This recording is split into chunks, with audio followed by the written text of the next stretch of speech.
So here we go. I'm sitting here now with Lisa McBride, who is country manager for, would we in Norway at least call GE Hitachi, building those SMRs. Do you also call it that, Lisa? Or yes, yeah, yes, we do. Because there's GE Fernova, and our parent it company. been a little bit confusing sometimes. But Lisa, tell me what your job is about, and then I really want to hear about. We visited Darlington today, and there's like wonderful. They're actually doing the work. We're actually doing the work. It's absolutely fantastic. Yes. Fantastic. But start off by saying just a few words about yourself. There. So I am I'm the country leader for GE Hitachi SMRs here in Canada, and my role really is to kind of oversee, the ecosystem and the supports that we need in place to run a successful project. So I engage a lot with stakeholders and government and our customers and supply chain. And I make sure that really the path is clear for us to be really successful here in Canada. Yeah, and when I was over at Darlington, I understand they're actually going to build 4 SMRs there. The first is set to be finished by before end of the decade. Yeah, by the end of the decade. So 2029 should be up and running, and then you're building 3 more at the same site, and all 4 are supposed to be finished by 2035. 36, they're about. Yeah. Which is like that means that the learning experience from building these things, the time it takes. The first one is like 4 years, and then the next one is. Well, that remains to be determined. Yeah.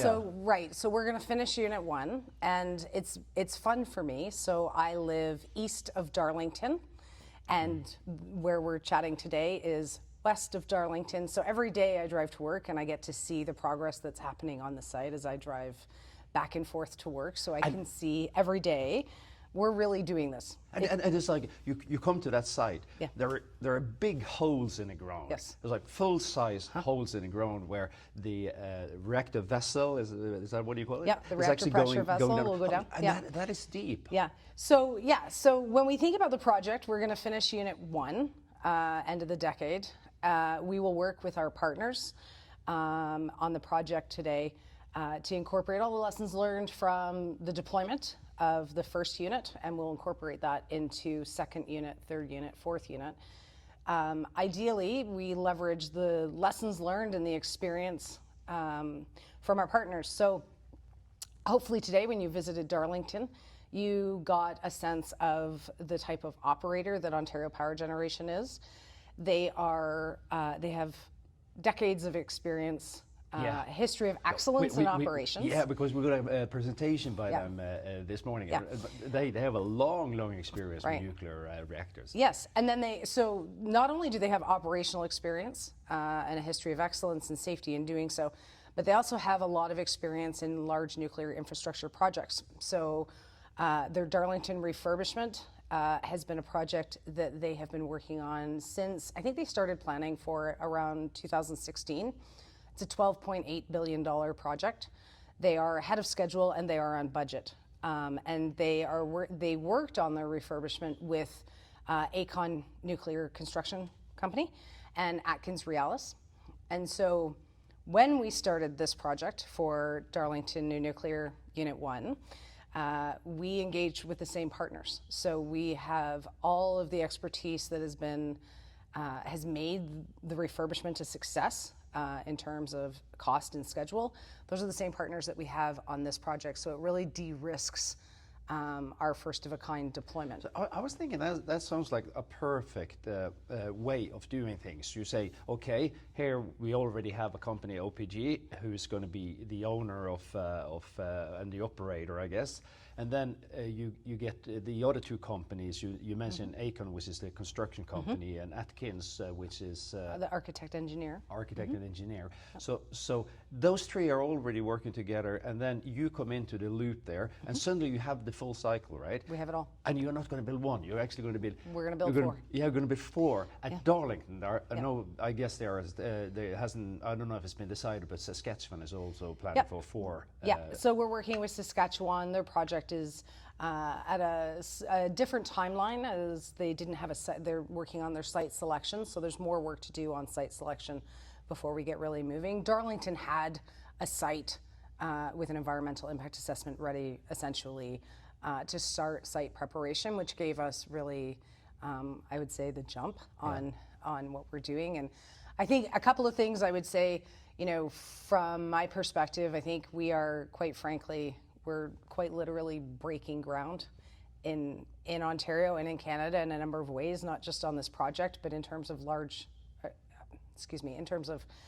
nuclear infrastructure projects, starting with our small modular reactor, the BWRX 300. Yeah, and this is going to be the first SMR that is being finished in the Western world. G7, yes. And it's like, in Norway, we have these, sometimes the people are a little bit opposed to nuclear. They say, oh, this is all PowerPoint presentation. And No.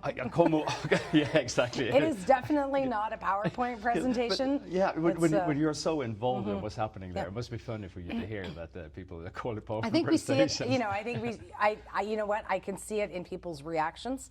Often we'll have tours and folks come internationally, they'll go to Darlington and then they come here to talk with us, and they're somewhat awestruck by what they've seen, because I think that the understanding of where we're at it's not well understood. I think we're getting better about talking about this project and really showing to the world what's possible.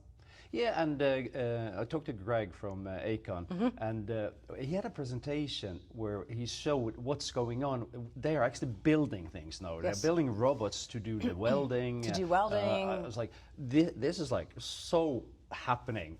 We're all in. I love to come over here and actually see that. And what I also got the pleasure of doing now, you took me to a virtual reality tour of the reactor. It's like you go inside the whole thing, you see the whole room, and then you go in and you can actually stand on the fuel rods, and you see the blue light coming out from there. You can see the fuel pool, you can move fuel, you can see the turbine hull. It is the inside of the reactor. I was like, that's like so fascinating. I was really amazed by that. But I'm so happy I got the opportunity to come over here, actually see the Darlington site, go into detailed discussions with you, or explain what was going on, and I can come back now to Norway, and I really want to communicate it, which is what I want to do with this little talk that we have right now as well, just to see that this is going on. Yes. Well, I mean, I hope you'll take all of this back to Norway, but I hope you'll come back to visit us in Ontario when we're ready to turn the switch. Oh, I would absolutely love to. Good. Thank you so Thank much. you. All right, bye-bye.